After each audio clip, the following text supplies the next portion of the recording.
എന്തോ തീർന്നോ? അതെ, തുടങ്ങിയത് തീർന്നൊന്നും അറിഞ്ഞില്ല. എന്തോ ഒരു പ്രശ്നം പോലെ. പക്ഷെ നമുക്കൊരു കുഴപ്പം പറ്റും. ആ നമ്മള്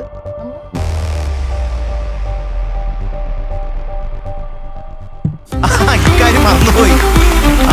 very good, very good, very good.